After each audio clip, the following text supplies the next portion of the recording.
Bom, pessoal, mais uma conversa, um bate-papo, uma podcast sobre o nosso curso, nosso pós-graduação em Direito Eleitoral.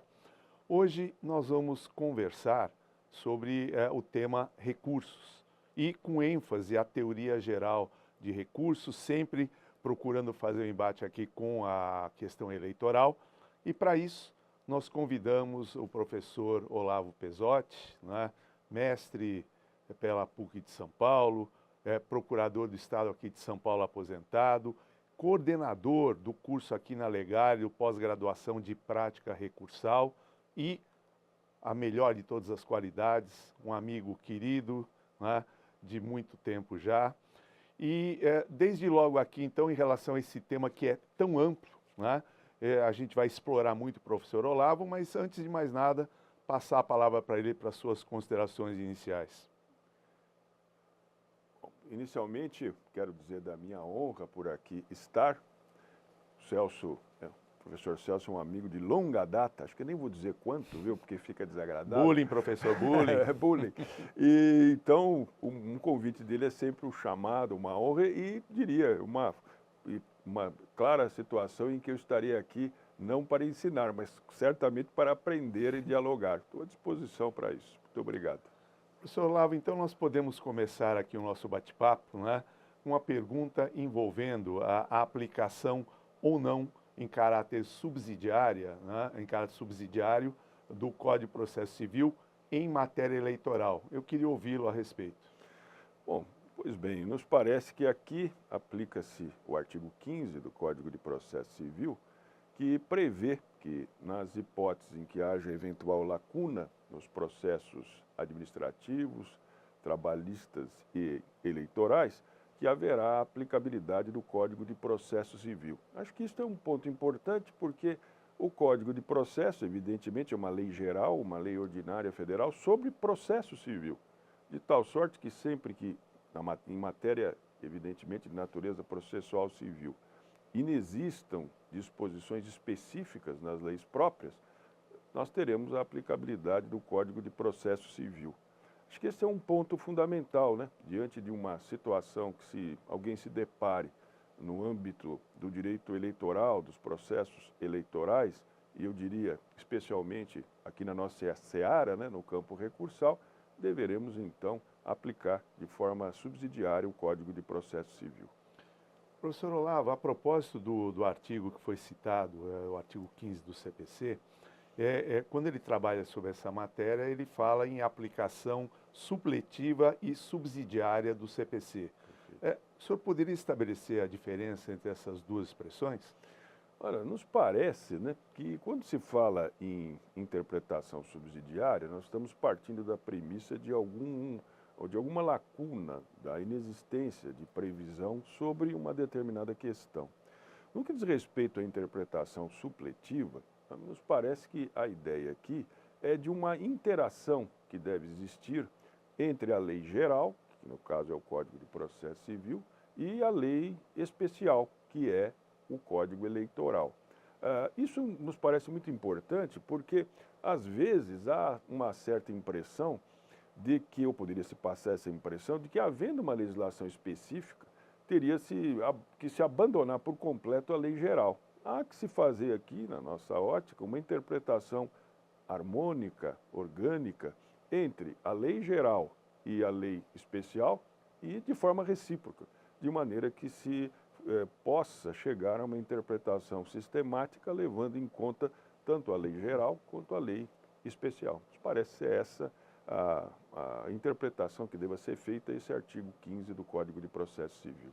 E, professor Olavo, ainda explorando um pouco mais os seus conhecimentos sobre esse tema, em relação a essa interpretação supletiva, subsidiária, em matéria eleitoral, em relação particularmente à teoria geral dos recursos, né, que é exatamente o tema que o senhor vai desenvolver também num módulo específico no nosso curso, quais as repercussões? Poderíamos cogitar, por exemplo, da utilização de todos os recursos existentes ao nível processual civil, também aqui no campo eleitoral? Eu entendo que sim, né? Nós sabemos que, pelo princípio da tipicidade ou da taxatividade recursal, somente podem ser tidos como meios impugnativos recursais aqueles que estejam previstos em lei federal, ou seja, dentro do Código de Processo Civil ou em lei extravagante. Nos parece, então, que onde tenhamos uma decisão judicial e não exista especificamente na lei, no caso o Código Eleitoral, uma previsão do recurso a ser manejado, nós então teríamos a aplicabilidade desta lei federal, que é o Código de Processo Civil. Vejam, e nós temos lá um farto rol, né, de possibilidades. Se não, vejamos, né, lá no artigo 994 do Código de Processo Civil, se a memória não me falha, nós temos lá a apelação, o agravo de instrumento, o agravo interno, os embargos de declaração, o recurso ordinário constitucional, o recurso extraordinário, o recurso especial, os embargos de divergência e o agravo em recurso especial e recurso extraordinário. Claro, né, alguém pode ficar desesperado, meu Deus do céu, né, usar todos esses recursos. Claro que nem sempre será possível, notadamente nos recursos de estrito direito, que os requisitos são tão, eu diria, amplos, que nem sempre se pode preenchê-los. E cá entre nós, né, até quando ao ver do advogado, os requisitos são preenchidos ou estão preenchidos, não se consegue sequer, no mais das vezes, admitir os recursos, que dirá obter o seu provimento. Mas, enfim, em síntese, nos parece ser perfeitamente compatível com o direito eleitoral, com as particularidades que terão que ser vistas em cada caso, a possibilidade de aplicação desses recursos que estão previstos lá no artigo 994 do CPC. Vejam vocês, né, a quantidade de recursos existentes. Some-se a isso a quantidade de súmulas em relação a eles, que existentes ao nível do Supremo Tribunal Federal, Superior Tribunal de Justiça. Dá para vocês perceberem, né, a riqueza, né, que essas aulas que o professor Olavo vai passar para vocês ali, a riqueza que terá, né, com a competência dele e os detalhes que ele vai trazer para vocês, não só com a experiência que ele tem no magistério, mas também como advogado atuante, né, e de forma muito efetiva. Agora, em relação à questão dos recursos ainda, professor Olavo, é diferente do prazo em regra que a gente tem ao nível lá do CPC, ao nível eleitoral, salvo se existente alguma disposição em sentido contrário, o prazo é exíguo, é um prazo de 3 dias. E eu queria um comentário do senhor em relação a isso, ou seja, esse prazo de 3 dias, que tipo de repercussão pode trazer especificamente ao direito eleitoral que não aparece ou aparece em menor escala ao nível do processo civil?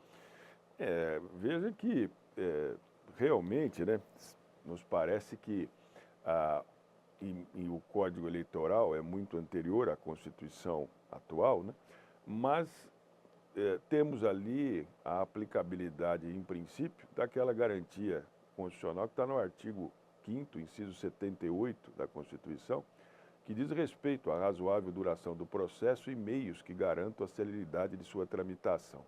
Isso é uma coisa que me chama a atenção. Eu me lembro que há anos atrás, uma aluna num curso de especialização, eu fui orientador do trabalho dela, ela justamente escreveu sobre a razoável duração do processo e os meios que garantam a celeridade de sua tramitação. Trabalho excelente, fez comparações com o direito estrangeiro. Eu me lembro particularmente da Corte Europeia de Direitos Humanos, né, que estabelece alguns critérios para se aferir à aplicabilidade desse princípio, né? Então, costumam citar ali como algumas diretrizes para se verificar se houve a razoável duração do processo e os meios que garantam a celeridade de sua tramitação. Dentre outros, primeiro, o comportamento das partes, que isto afeta diretamente, né? Às vezes a questão é simples, mas a litigiosidade das partes, a forma como elas procedem, acabam arrastando ou gerando uma morosidade que inicialmente não se concebia. Segundo, a complexidade da causa. Realmente, há causas que envolvem complexidade, eu diria não apenas jurídica, mas também fática, né? Produção de provas, um contraditório significativo, enfim, isto evidentemente também afeta ou pode afetar o trâmite do processo. Evidentemente, a atuação do próprio órgão jurisdicional, né? A postura que o juiz adote, isso nos parece também ter direta repercussão. E a própria estrutura do Poder Judiciário. E isto me parece, né, no direito eleitoral, particularmente relevante no que diz respeito, notadamente, ao primeiro grau, aos juízos eleitorais, né, de cada respectiva comarca ou circunscrição. Isso talvez também deva ser considerado. Mas, voltando ao que eu expunha, né, essa aluna, à época, eu pedi a ela, falei, pô, será que o seu trabalho está excelente, mas você não tem alguns julgados que tenham reconhecido, por exemplo, responsabilidade civil do Estado, porque o processo teria demorado além daquilo que seria desejável? Ora, depois de muitas pesquisas, eu acho que se ela encontrou 1 ou 2 julgados, teria sido muito, né? Não sei se a essa altura possa isso ter sido revisto. Mas, de qualquer maneira, né, eu diria que, no caso da Justiça Eleitoral, teria se prestigiado a celeridade. E acho que é uma luta que se tem como constante. Isso me faz lembrar um jurista que já certa vez disse o seguinte, que todas essas reformas que o Código de Processo Civil sofreu, e agora temos um novo código, parece estar dirigida à ideia de uma justiça mais rápida, né? Ou pelo menos que não seja tão morosa, mas não necessariamente justa. Daí eu concluo para dizer, eu não sei se esse prazo de 3 dias levará simplesmente à celeridade ou conduzirá à justiça, mas de qualquer maneira prestigiou-se a garantia prevista na Constituição, posteriormente, uma das reformas que ela sofreu. Inclusive, professor, até para acrescer aos seus comentários, né, esse dispositivo constitucional em matéria eleitoral, porque ela está dito que todos terão direito à duração razoável de um processo, no campo administrativo, no campo judicial, mas ninguém define o que é duração razoável. Ok.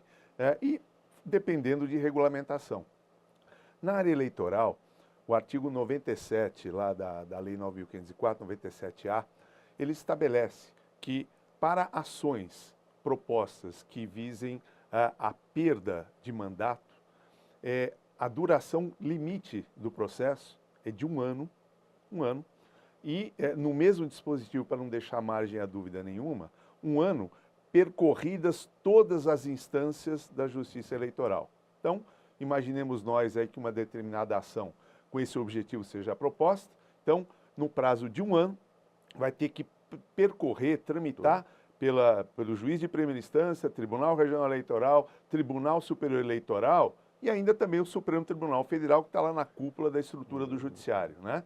E esse dispositivo, mais ainda, ele diz, a propósito dos seus comentários, que o não cumprimento desse prazo pode levar à responsabilização. Então, uma comunicação ao CNJ e tal, para verificar o que é que aconteceu aqui, né? E da mesma forma, como houve comentários seus, né, de que a teoria é uma e na prática a sua aluna conseguiu achar precedentes, não conseguiu achar, né? Eu lembro de um precedente interessante aqui, né, nas eleições de 2014, então a Dilma conseguindo o 2º mandato, a chapa formada junto com Michel Temer, né, e logo em seguida a vitória, então o PSDB entrou com uma ação exatamente objetivando a perda do mandato, alegando que houve prática de caixa 2 e tudo mais. Isso ocorreu em novembro de 2014, logo em seguida as eleições. Pois bem, esta ação ela foi julgada pelo TSE em maio de 2017, ou seja, quase 3 anos depois, quando o mandato conquistado já estava na reta final. E com um detalhe pior ainda, por quê? No momento em que a ação foi julgada, qual era o cenário? A presidente Dilma já tinha sido responsabilizada em maio de 16, né, pelo Senado Federal. Ok, então o Temer assumiu a presidência, o cargo de vice ficou vago. Ok, se esta ação tivesse sido acolhida, disseram que demorou muito, porque era importante o tema, eram muitas provas a serem produzidas, né? Se essa ação fosse acolhida, nós teríamos uma repercussão fantástica, porque na forma da Constituição, lá do artigo 81, se houver a vacância dos cargos de presidente e vice, no último período do mandato presidencial, teremos eleições indiretas pelo Congresso Nacional, na forma da lei. cadê a porcaria da lei? Até hoje não veio, né? Então, nós teremos uma situação de um impasse institucional, né? E eu lembro disso porque me marcou bastante, o placar foi de 4-3, né? E pelo não acolhimento da ação. E desses 4 votos pelo não acolhimento, 2 foram dados por ministros que ocuparam a vaga de advogados, que um mês antes tinham sido indicados pelo Michel Temer, né? Então, ou em abril e em maio daquele ano, né? Então, mesmo na prática, o prazo de 1 ano para esse tipo de ação realmente não vem sendo cumprido. As razões apresentadas são inúmeras, mas não vem sendo cumprido, né? E eu queria chamar a atenção também para outro detalhe que a gente até comentou já antes e brincou, né? Porque esse prazo de 3 dias, né, a partir do instante que a campanha eleitoral se inicia, ele corre também aos finais de semana, né? E aí que eu, em conversa, antes aqui de entrarmos no ar ali com o professor Olavo, eu falei, pô, quer dizer então que se o prazo for publicado na sexta-feira, então vai passar o fim de semana todo fazendo isso, porque segunda-feira vence o prazo. E é exatamente por aí, a partir de 15 de agosto até a véspera das eleições, do primeiro domingo de outubro, né? Ou seja, outra questão importante, esse prazo que teoricamente foi colocado para dar mais celeridade, ele é factível? Ele consegue ser cumprido principalmente durante a campanha eleitoral? Exatamente. Né? E aquele negócio, né, também não adianta ter prazo só para as partes, né? Isso que é absurdo, né? Ou tem prazo para todo mundo, não tem para ninguém. É isso. Tudo bem, nós sabemos que os prazos para os juízes, para os órgãos auxiliares da justiça, para o Ministério Público enquanto custos legis, são prazos impróprios, cuja não observância não gera sanções processuais. Mas parece que há necessidade de se ter uma simetria, né? Não se pode ter prazo tão exíguo, né, para as partes e prazos que, embora existam perder de vista no papel, na verdade, eles não gerariam consequências, pelo menos é o que tem ocorrido até agora. Inclusive, nesse precedente que eu citei, nós tivemos uma situação curiosa, né? Porque esse processo era para ter sido julgado antes e foi levado para maio, porque em abril vencia o prazo de duração do mandato daqueles que ali se encontravam, ocupando a vaga de advogado, e aí se sabia desde logo que a indicação viria, não culpa nenhuma do presidente Temer, porque tinha que indicar mesmo. Mas aí a questão foi levada para o momento em que os novos integrantes já estavam lá e com condições de julgar também, né? Curioso, no mínimo. Coisas do nosso ordenamento jurídico, né? Bom, professor, eu queria explorar ainda mais os seus conhecimentos aqui, né, e perguntar o seguinte: em matéria eleitoral, em regra, os recursos são recebidos no efeito devolutivo, né? Eu queria comentar o senhor em relação àquilo que se verifica em relação à teoria geral dos recursos, reflexos eventuais. Bom, eu diria o seguinte, sabe que quando houve as discussões, tivemos um anteprojeto do Código, depois o projeto, depois se transformou no Código de Processo Civil, havia, eu diria, uma ideia quase que generalizada de parte significativa da doutrina e dos juristas, né? Nós temos que fazer com que os recursos sejam recebidos apenas no efeito devolutivo. Vale dizer que não impeçam a produção imediata de efeitos da decisão. Isso até, veja, com a introdução, foi em 94, da tutela antecipada no nosso Código, muitos disseram que o sistema ficou algo sem nexo, na seguinte medida. Uma decisão interlocutória, porque em regra a tutela antecipada é dada por uma decisão interlocutória, num juízo de cognição dito não exauriente, ou seja, um juízo de probabilidade, esta decisão é apta a produzir efeitos imediatamente. Já no caso da sentença, cuja cognição é exauriente, ou seja, o juiz a prolata dentro de um juízo de certeza, a regra, e continua a ser esta, né, é de que o recurso prorrogue a situação de ineficácia da sentença, de maneira que ela subsistirá até o julgamento da apelação. O negócio do advogado que liga para o cliente todo animado, tem uma ótima notícia, ganhamos a causa. O cliente fala, doutor, e quando que eu recebo? Fala, calme-se, a parte contrária deve recorrer. Mas e daí? Olha, recorrendo, nós não poderemos fazer nada, teremos que aguardar o julgamento do recurso de apelação. Então, houve uma ideia inicial dizendo, puxa, não há sentido, né? Ou seja, você tem um juízo de certeza com um recurso de apelação que é recebido no duplo efeito. E uma decisão interlocutória, no caso da tutela antecipada, enfim, das tutelas provisórias de uma maneira geral, que produz efeitos imediatamente. Isso não tem sentido, né? Pois bem, e aí quando você pega o artigo 995 do Código, você se anima, lá está dito, né, que os recursos não impedirão a produção imediata dos efeitos de uma decisão, vírgula, né, salvo quando houver disposição legal ou decisão judicial que assim o determine. E o parágrafo único desse artigo 995, então, vai estabelecer, né, que não haverá produção imediata de efeitos da decisão se desta decisão e de seus efeitos, né, houver risco de dano irreparável, difícil reparação e probabilidade do provimento do recurso. De onde se extrai o seguinte, né, como regra, a sentença, salvo as exceções previstas no Código, não é apta a produzir efeitos imediatamente. São poucas hipóteses dentro do Código e fora dele em que o recurso de apelação é recebido apenas no efeito devolutivo. Mas, de outro lado, há sempre uma válvula, um caminho que se pode percorrer, né? Ainda quando nós tenhamos o recurso, como é previsto na lei eleitoral, só recebido no efeito devolutivo, é evidente que, se presentes os requisitos para a tutela provisória, de urgência ou de evidência, se presentes os requisitos do artigo 995, parágrafo único do CPC, será possível, então, a obtenção do efeito suspensivo. Agora, penso, né, não querendo entrar em seara alheia, né, mas me parece claro que o objetivo da lei eleitoral foi partir da seguinte ideia: puxa, se nós temos prazos curtos para interposição dos recursos, se nós correríamos o risco, que talvez seja a regra, né, mas enfim, de termos uma decisão posterior ao mandato, né, é necessário que essa decisão produza efeitos imediatamente. Caso contrário, seria inócuo. Imagine, eu vou interpor um recurso contra a sentença e vou esperar lá, sei lá quanto tempo para que ele seja julgado. Mas acho que nós temos que conciliar isso com duas ideias fundamentais, né?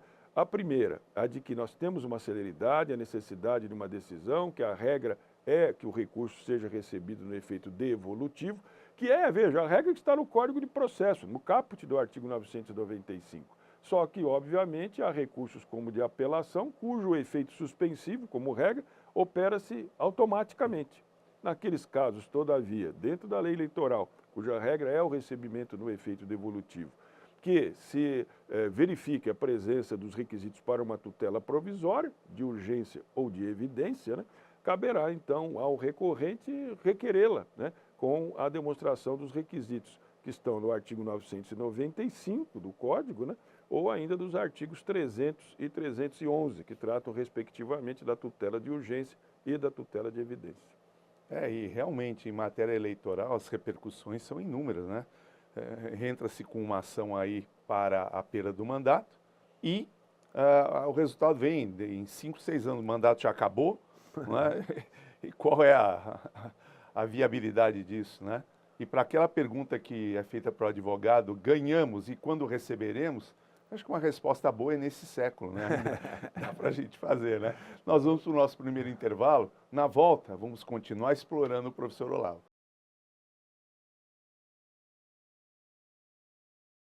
Bom, pessoal, então voltamos, continuando a explorar aqui os conhecimentos do professor Olavo, novamente renovando ali o aceite do convite.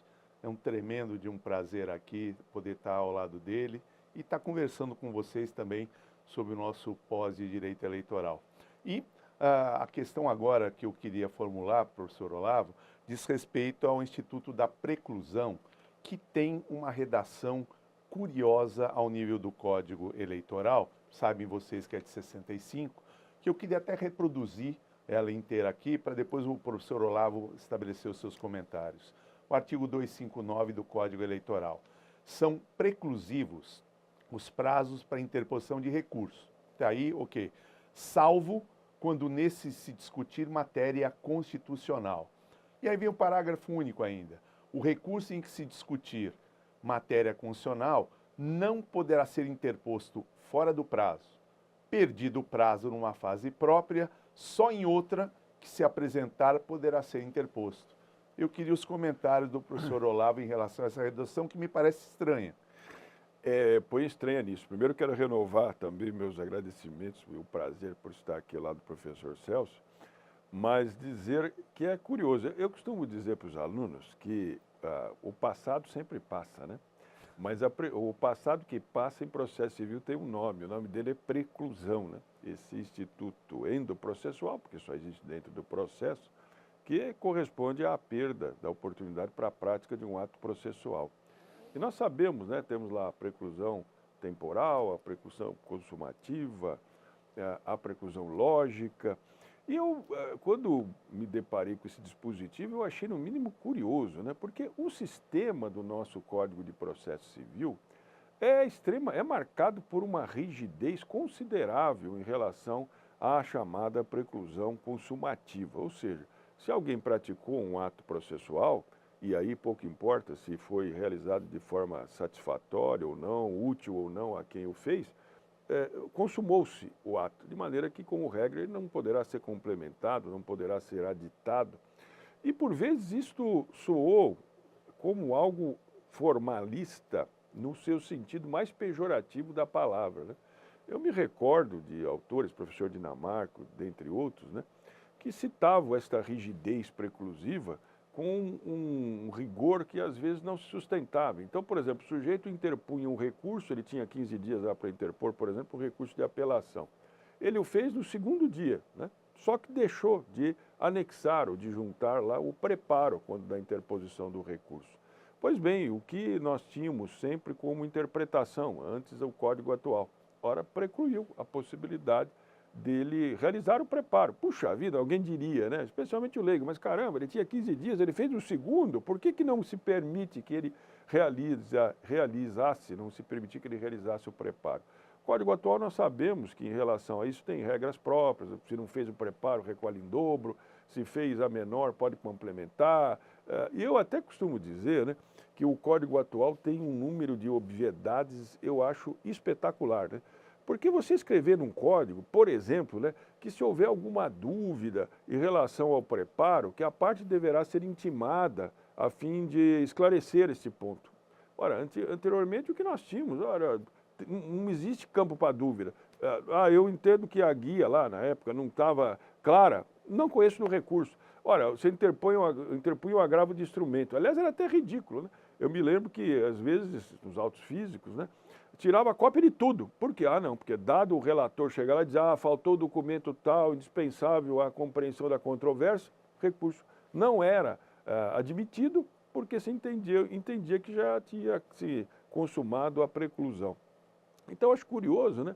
Porque, nesse aspecto, acho que todos os exageros são condenáveis, né? Os latinos já diziam, médio virtus, né? No meio está a virtude, nem cá nem lá. Eu sempre digo, eu acho que a ausência de forma é terrível, porque isso leva à arbitrariedade, né? Mas o exagero na forma leva à inutilidade, né? Ou seja, você acaba por afrontar o fundo em benefício da forma. Isso não é razoável, não é lógico. E vejam, aqui o que eu acho curioso é que se diz há uma preclusão, vírgula, se a matéria for constitucional, aí tudo bem. O grande problema que me parece é superar o seguinte exame. Ora, aqueles que estão advogando sabem disso. Quantas vezes você tem um recurso extraordinário, mas o advogado lá para um reforço de argumentação, ele cita alguma lei federal lá, bom, vem lá e diz, não, a afronta à Constituição é reflexa, então o recurso não será admitido. Então, eu primeiro acho que esse tema, matéria constitucional, o doutor Celso é evidente, expert no assunto, pode melhor aclarar isso, já é um tema bastante extenso. Que espécie de matéria constitucional?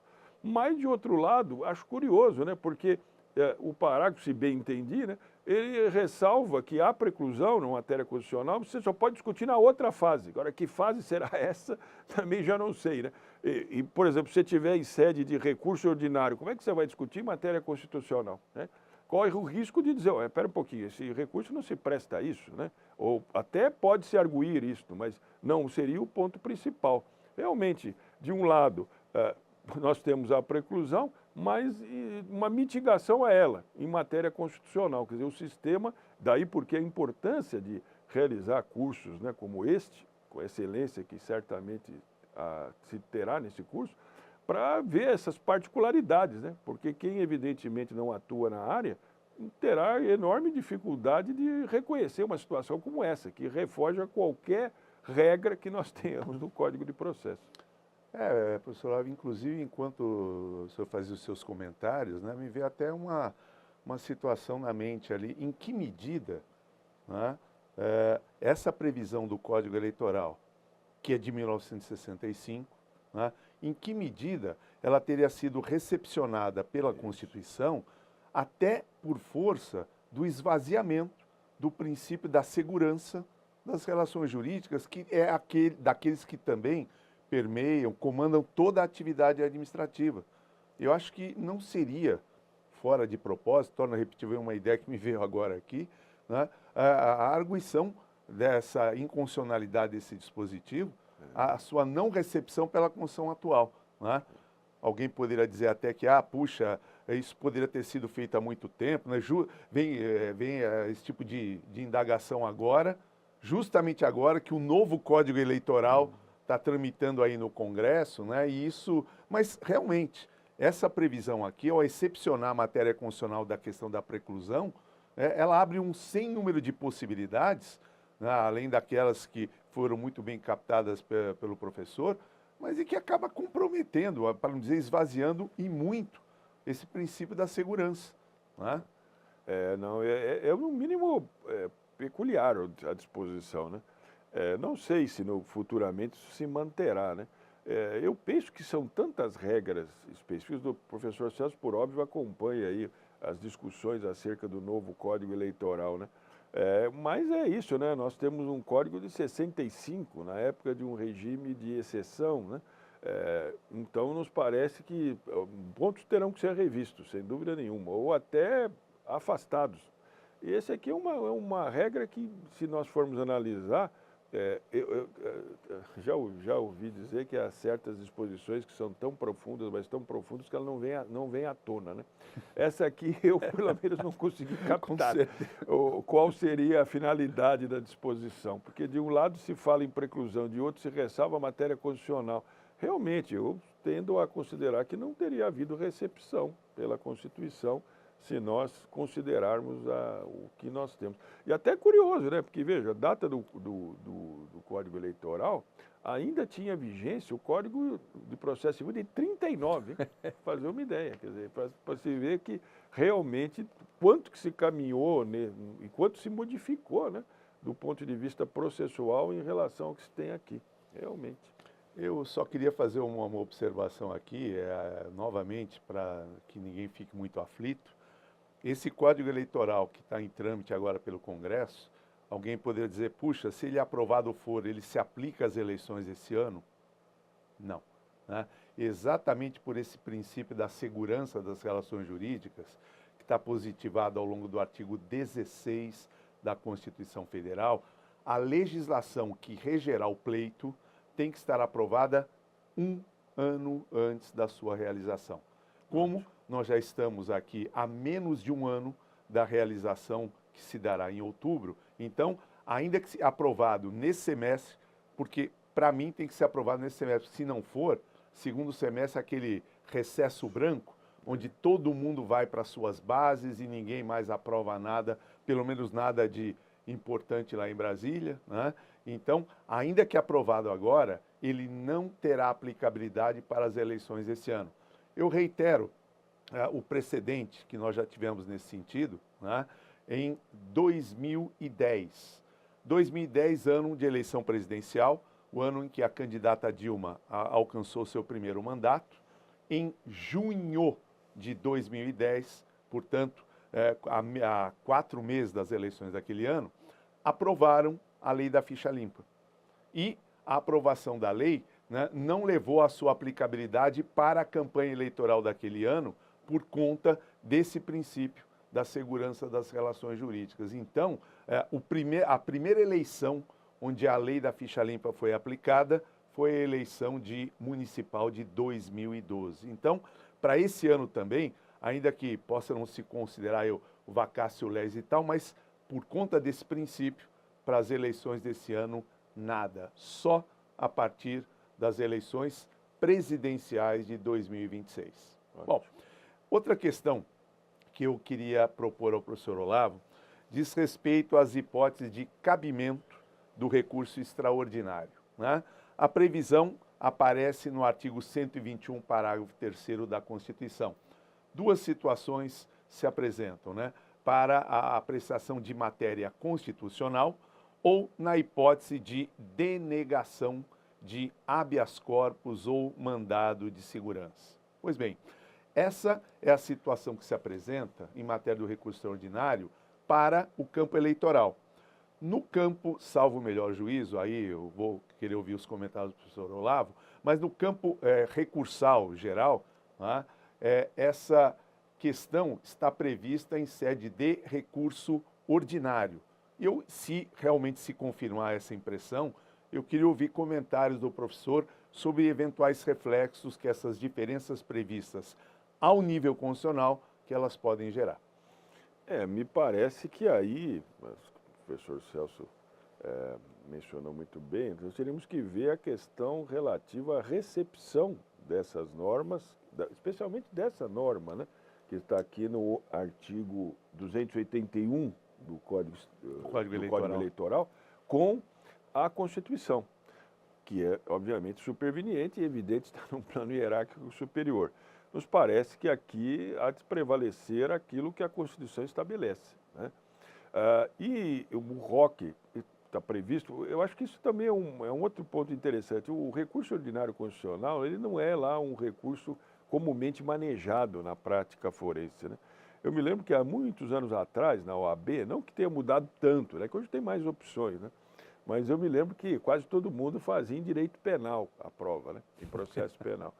E eu lembro que talvez os examinadores, alcançados pela desproporção entre aqueles que faziam as outras disciplinas de direito penal, lá fizeram uma previsão de um ROC para os candidatos interpor. E muita gente teve dificuldade, né? Porque não é uma coisa da vida prática, não é usual, né?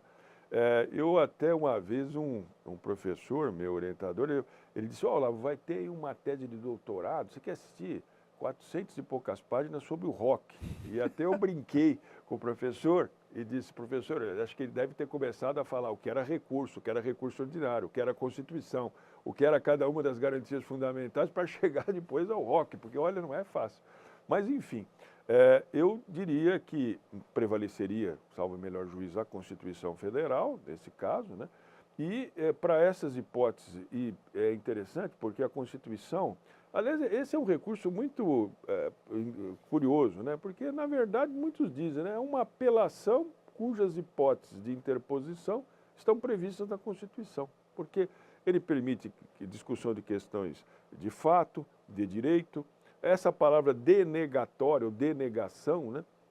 Ela envolve não apenas as questões de mérito, mas também as questões processuais, e se diz, né, que, salvo uma exceção, ele é um recurso secundum eventum litis, ou seja, terá que ter havido a denegação dessas garantias fundamentais, particularmente aqui do mandado de segurança e do habeas corpus. Enfim, em conclusão, nos parece que deva prevalecer aquilo que a Constituição estabelece, inclusive porque as hipóteses de admissibilidade do ROC na Constituição são mais amplas, né?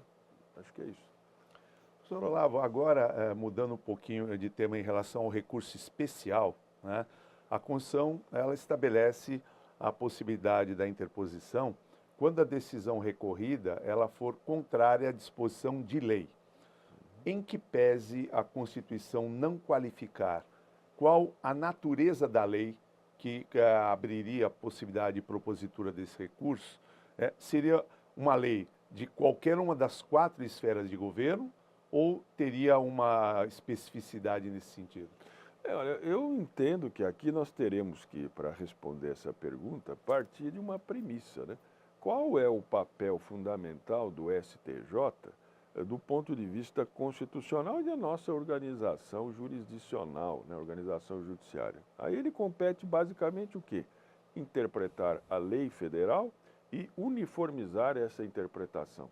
Por isso, nos parece que, embora não tenha se qualificado que lei é essa, né, entendo que seria necessariamente a lei federal, porque senão não haveria nenhum sentido submeter a questão ao STJ, né, se não se tratar, primeiro, de lei federal, a quem cabe ao STJ fazer a interpretação e uniformizar esta interpretação. Respondendo aí à indagação, entendo que deve se considerar, quando se usou o termo lei, né, que seria necessariamente a lei federal, à medida em que conjuguemos essa disposição, primeiro com a Constituição Federal e especificamente levando-se em conta a atuação precípua do STJ no sentido de interpretar a lei federal e uniformizar essa interpretação. E me parece, professor, que essa sua observação ela vem amplamente ratificada pela previsão estabelecida na própria Constituição, no artigo 22, onde se lê lá que compete privativamente à União legislar sobre tudo, e dentro do tudo, sobre o direito eleitoral. Perfeito. Não, inclusive, sabemos nós, né, que sempre se discutiu muito a existência, por exemplo, de recursos em regimentos internos de tribunais, né, porque, obviamente, a competência, como o professor Celso bem lembrou aqui, no artigo 22, para legislar sobre direito eleitoral, direito processual, é da União, né? Então, não haveria realmente sentido que, tangenciando ou violando mesmo aquilo que a Constituição estabelece, que se pudesse partir da premissa de que um caso chegasse ao STJ pela via recursal para discutir lei que não fosse federal, né? Inclusive, me parece que essa conclusão também se revela importante, porque pensem vocês, né? Se cada estado e cada um dos mais de 5.500 municípios que o Brasil tem tivesse competência para legislar em matéria eleitoral, o que seriam esses pleitos? O pleito desse ano, ou seja, regras diferentes para cada um dos mais de 5.500 municípios, abrangendo desde o maior deles, São Paulo, desde os menores, né, os nanicos, Borá, em São Paulo, com 800 eleitores, Serra da Boa Esperança, em Minas, 800, Águas de São Pedro, que a gente sempre brinca, só tem a Água, São Pedro e o hotel. Às vezes nem o São Pedro está lá, mas tem um pouquinho mais do que isso, mas não mais do que isso, né? E finalizando esse bloco, só o registro, que nós temos a súmula 32 também do TSE, que diz ser inadmissível em abono às conclusões já apontadas, né? A propositura de recurso especial por violação à legislação municipal, estadual e também em matéria relacionada a regimento interno de tribunais eleitorais e normas partidárias, apenas para complementar esse cenário. Não é? Não, isso imagine, né? Se não fosse pelo motivo, que já é justificável, o fundamento do papel que cabe ao STJ, você imagine se o STJ ainda tivesse que decidir sobre leis, né, municipais, estaduais, a atividade jurisdicional se tornaria absolutamente impossível de ser realizada, né? Já é difícil dar conta do que tem hoje. Imagine, né, com essa explosão de demandas que chegariam ao STJ. É por aí. Bom, nós vamos para o nosso último intervalo agora. Na volta, continuamos com a exploração dos conhecimentos do professor Olavo. Até daqui a pouco.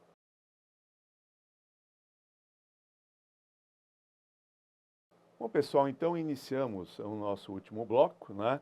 E questionando agora o professor Olavo, ainda em matéria de recurso especial, sobre a outra possibilidade prevista ao nível constitucional, no artigo 121, no parágrafo 4º, que autoriza a propositura desse recurso nas hipóteses em que caracterizada divergência de entendimento entre tribunais. Eu queria comentários do professor em relação a essa possibilidade e ainda saber dele se essa previsão ao nível eleitoral, ela se apresenta também ao nível do STJ, como é que a questão se resolve lá no Supremo em relação ao recurso extraordinário. Não, perfeito, né? Nós entendemos aqui, isso obviamente há sedimentado o posicionamento em relação a esse tema, de que essa divergência, esse dissenso deve ser entre tribunais diversos, né? Porque, obviamente, se o objetivo aqui à medida em que tenhamos uma divergência entre tribunais, é debelá-la e uniformizar a interpretação, necessariamente não podem esses julgados provir do mesmo tribunal, né? Até para que o Supremo e o STJ exerçam esse papel de órgãos de sobreposição, né, do nosso sistema processual. A ideia é justamente essa, né?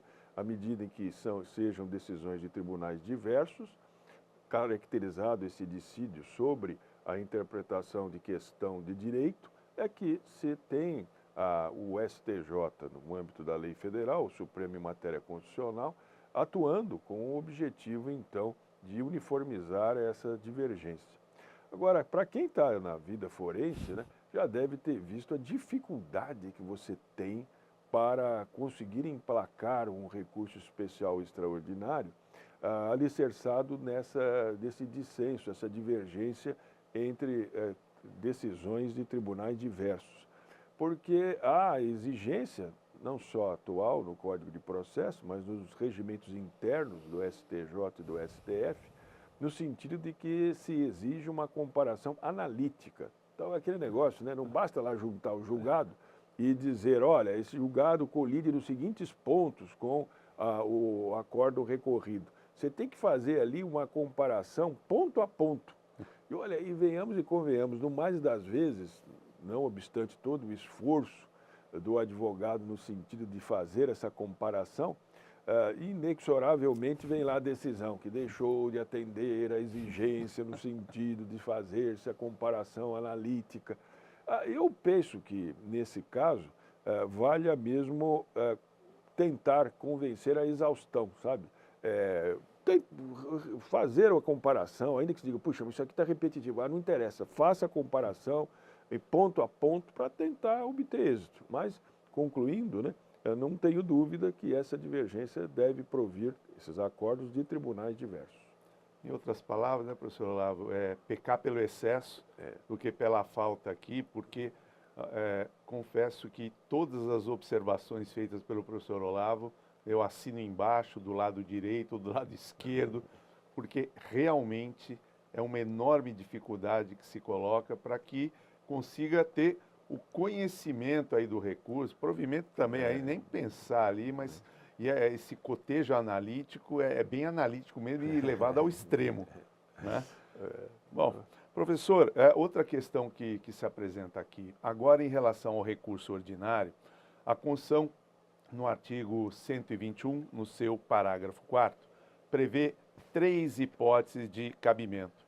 E a primeira delas, quando a decisão recorrida versar sobre inelegibilidade, expedição de diplomas nas esferas federal e estadual.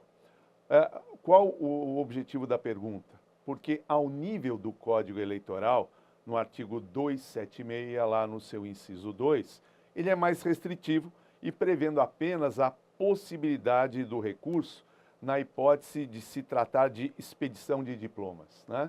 Então, diante desse caráter mais restritivo do Código Eleitoral e levando-se em consideração o momento em que ele foi editado, 1965, a pergunta comparando as redações do Código Eleitoral com a constitucional, uma mais restritiva, outra mais ampliativa, que conclusões a gente atinge? A previsão do Código foi recepcionada, comporta outro tipo de interpretação? Como é que o senhor vê essa questão? Ao meu ver, não há dúvida que a Constituição Federal é que deve prevalecer. Isso é uma coisa curiosa, né? Às vezes a gente vê, não em relação, eu diria, à Constituição, porque, obviamente, até pelo grau hierárquico da Constituição, quer pelo aspecto temporal, ela é posterior, né? Há que se entender que a Constituição prevalece. Agora, uma coisa que me chama a atenção e às vezes me faz refletir, é muito comum quando a gente tem uma lei especial, uma lei geral, né, dizer, não, prevalece a lei especial comparativamente com a lei geral se a norma for específica. Mas sabe o que é curioso, viu? Me falha a memória, acho que a professora Malheira Diniz que escreve sobre esse aspecto, que é uma coisa que me chama a atenção. Às vezes nós temos disposições em normas que em tese são específicas, que não são senão reprodução da norma geral. O grande problema é quando a norma geral é alterada, né?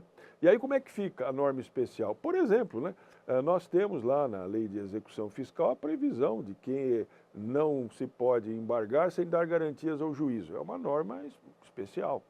Mas o Código de Processo foi alterado, né? Até sabemos antes do Código atual, antes das reformas que o Código passado sofreu, para embargar era preciso dar garantia ao juízo, quer pela penhora, pelo depósito, pela caução. Hoje não mais, a não ser que se queira obter o efeito suspensivo. E aí fica uma reflexão, né? Poxa, nesse caso, mudando a lei geral, esta lei especial, que na verdade não era senão reprodução daquilo que a lei geral anteriormente previa, subsiste ou não? Há que se considerar sua adequação à lei geral nova. Apenas uma reflexão. Agora, no caso específico aqui, tenho para mim que há que prevalecer a Constituição Federal. Por quê? Porque, vejam, nós temos até a possibilidade de certas limitações em relação a recursos infraconstitucionais, mas nunca há aqueles que estão previstos na Constituição, né? Então, por exemplo, já há entendimento. Puxa, você pode, num recurso, por exemplo, de apelação, como está previsto no Código atual, e havia já à disposição nas reformas do Código anterior, de limitação, por exemplo, do duplo grau de jurisdição, aquele caso do julgamento, por exemplo, da causa madura, muito se discutiu do ponto de vista constitucional, quando essas reformas foram feitas e depois ampliadas no Código de Processo Civil atual. Mas chegou à seguinte conclusão: a lei do aspecto de poder sopesar princípios, né? O da segurança jurídica, o da celeridade na tramitação, o duplo grau, nós também temos limitações que se operam aqui no campo do recurso ordinário, previsto numa norma infraconstitucional.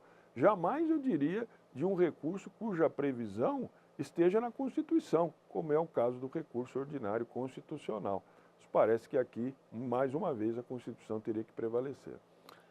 Professor Olavo, eu gostaria até de insistir ainda sobre esse tema, a prevalência da Constituição em relação ao Código Eleitoral, porque quando ele foi editado, estávamos em 1965, o professor já lembrou, né, debaixo aí do Código de Processo de 39, e eu acrescentaria debaixo da Constituição de 46, né?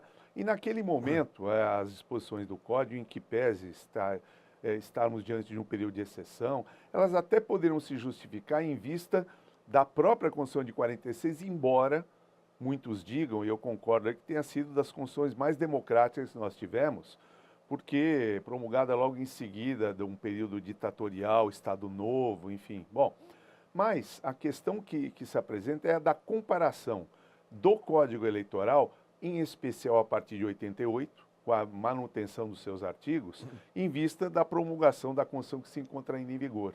E, diante desse cenário, vem mais uma hipótese que se apresenta, né? Porque a segunda hipótese de cabimento de recurso ordinário, que aparece lá no artigo 121, parágrafo 4º da Constituição, é aquela que envolve matérias como a anulação de diplomas ou perda de mandatos eletivos federais ou estaduais. Ok. Uma passada de olhos pelo Código Eleitoral revela que essa possibilidade simplesmente não aparece ali, né? Então, me parece, queria ouvir o professor também, que seria mais uma situação em que a omissão do Código Eleitoral nesse ponto não poderia prevalecer, principalmente a partir da promulgação da Constituição de 88. Assim lhe parece também? Não tenho dúvida, porque nós tivemos, e mencionou o professor Celso muito bem a Constituição de 46, precisa lembrar o seguinte, né? O sistema recursal do Código de 39 era substancialmente diverso daquilo que nós temos no Código atual.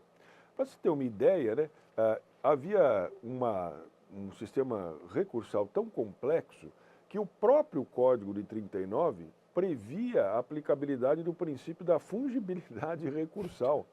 Ele dizia que se admitiria um recurso por outro, salvo quando houvesse má-fé ou erro grosseiro. Quando foi o Código de 73, o professor Buzaide, que presidiu a Comissão de Juristas, né, adotou um sistema bastante pragmático. É evidente que as coisas se definem por aquilo que são, como agente, né, e não por os efeitos que provocam. Mas se partiu de uma premissa, era muito melhor fazer uma coisa mais simples. Então tá bom, da sentença não interessa se é de mérito ou não, é recurso de apelação. das decisões interlocutórias, agravo de instrumento. E os despachos são irrecorríveis. Pronto, estava resolvido. Tanto assim que de início, né, se entendeu que sequer haveria campo para dúvida. Mas depois, os casos, alguns escorregões que o Código teve, né, de 73, usando às vezes a palavra sentença de maneira imprópria, acabaram por levar à construção do princípio da fungibilidade pela doutrina e depois pela jurisprudência, dentro daqueles requisitos clássicos, né, inexistência de erro grosseiro, interposição do recurso no prazo menor, dúvida objetiva, enfim. E aí tenho para mim que a gente não pode fazer uma interpretação aqui sem considerar esses antecedentes históricos, né? Ou seja, nós não podemos entender que essas restrições pudessem subsistir por dois argumentos, né, dentre outros. Primeiro, pelo fato da Constituição estabelecer as hipóteses de admissibilidade do recurso.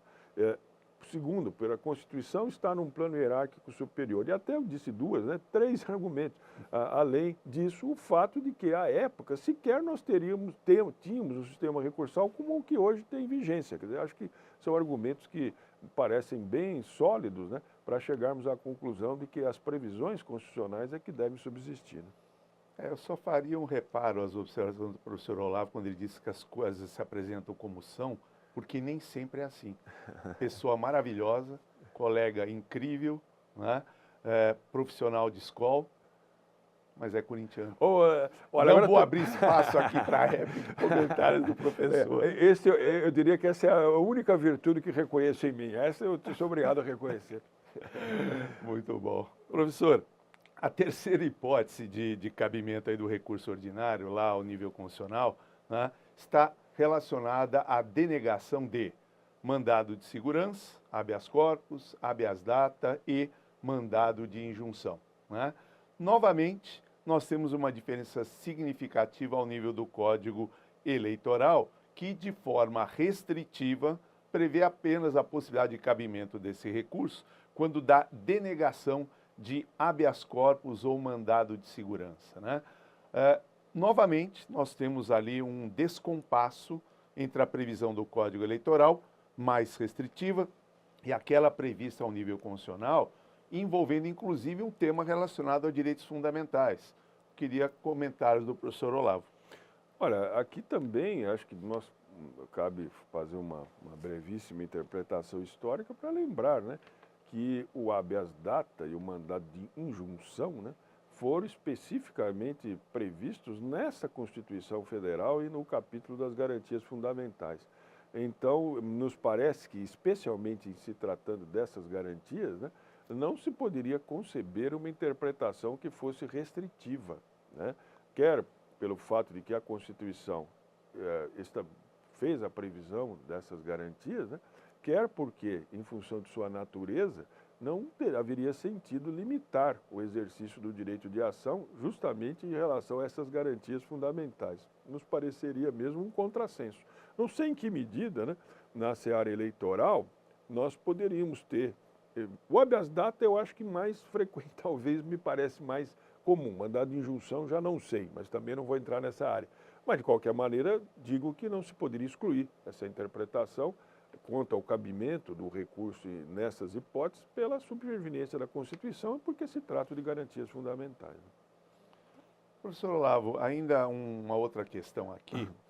Quanto ao prazo para interposição de recurso especial, recurso ordinário, né, a Constituição nada menciona em matéria eleitoral. Né? E o Código fixa, como nós já vimos anteriormente em regra, o prazo de 3 dias. Aqui os comentários do professor Olavo já foram feitos no bloco anterior. Eu queria focar em relação a esse prazo aqui, o marco inicial, né? Porque, em regra, né, o Código Eleitoral, no artigo 276, no parágrafo 1º, ele diz o seguinte, vou reproduzi-lo, é de 3 dias o prazo para interposição do recurso, contado da publicação da decisão, em alguns casos, e da sessão de diplomação em outros. A pergunta que eu faço ao professor Olavo aqui é a seguinte, essa previsão do Código, estabelecendo como marco inicial desse prazo de 3 dias, a sessão de diplomação e não a publicação, essa previsão resiste a uma análise frente à Constituição Federal e, em especial, ao princípio da publicidade? Nos parece que não, né? Porque tenho para mim, a Constituição estabelece lá no artigo 93, inciso 9, né, que a publicidade ampla é garantida, a não ser quando aquelas hipóteses em que a preservação do direito à intimidade deva subsistir. E a própria Constituição estabelece, né, salvo quando o interesse público à informação deva, então, subsistir. Eu tenho para mim que o que nós teremos sempre é um marco temporal para início do prazo de recursos, há que se ter uma ciência inequívoca. E a ciência inequívoca, a não ser quando a própria parte declara estar ciente da decisão, pressupõe a publicidade ampla, né?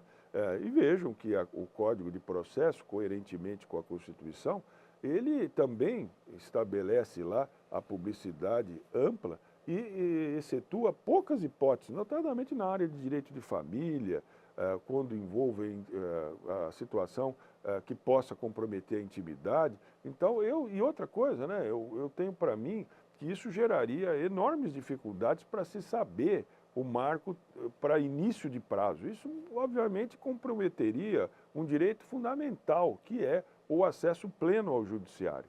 Então, eu entendo que essa disposição não deva subsistir e teremos necessariamente que iniciar a contagem de prazos com a publicação e não da simples sessão de diplomação, porque isso poderia gerar dúvidas e trazer restrições indevidas ao exercício do direito de ação, que obviamente envolve o direito também à interposição dos recursos cabíveis. Nós estamos chegando no final do nosso bate-papo. Eu gostaria novamente de agradecer muito, né, a presença do professor Olavo. Vocês já puderam ter uma pequena ideia, né, daquilo que virá nas aulas que ele vai ministrar para vocês, nosso curso, nosso pós-graduação de Direito Eleitoral, né? E, aproveitando que já estamos aqui praticamente no encerramento, queria passar a palavra para o professor Olavo para as suas considerações finais.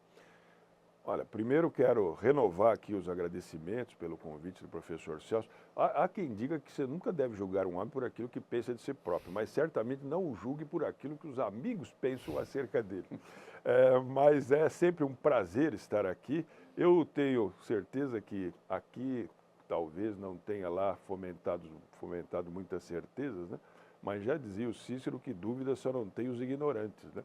Então, espero ter, se não semeado alguma certeza, fomentado essas dúvidas, né?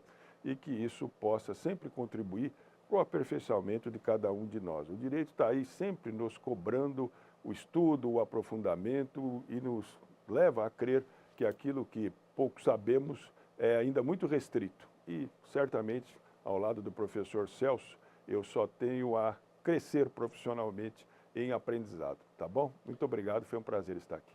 Eu queria agradecer também, aproveitar a oportunidade para agradecer novamente a Legale, né, pelo espaço que está nos oferecendo, tão difícil e com a quantidade de horas para a gente poder desenvolver comentários, doutrina. Então, agradecer ao professor Comete, ao professor Fábio, né? Agradecer também ao Márcio, né, pelo apoio técnico e ficamos por aqui.